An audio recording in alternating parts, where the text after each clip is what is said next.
இந்த வீட்டுக்குள்ள மருமகள் காலடி வச்ச நாள்ல இருந்து மாமியாரோட மனசுக்குள்ள ஒரு உறுதி இருந்தது.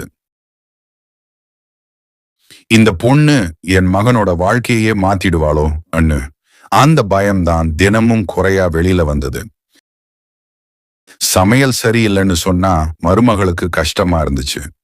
வேலை மெதுவான்னு சொன்னா மனசு நொறுங்கிச்சு. ஆனாலும் அவள் ஒரு வார்த்தையும் திருப்பி பேசல. ஏன்னா அவளுக்கு தெரியும், வீட்டுக்குள்ள அமைதி இருந்தாதான் வாழ்க்கை நடக்கும்.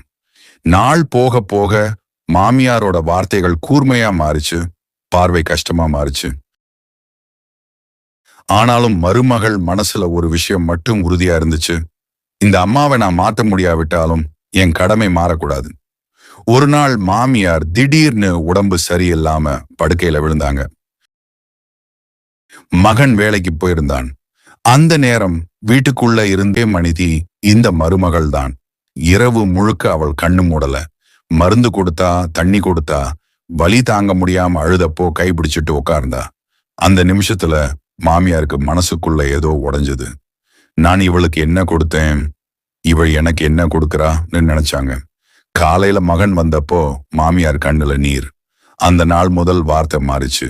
கட்டளை இல்ல, ஆலோசனை வந்துச்சு. குறை சொல்றது இல்ல, காப்பாத்துறது வந்துச்சு. மருமகள் மகளா மாறினா. அந்த வீட்டுக்குள்ள இருந்த கசப்பு கரைய ஆரம்பிச்சது. சில உறவுகள் நேரத்தோட அழகா மாறும். புரிதல் வந்தா பகை கூட பாசமா மாறும்.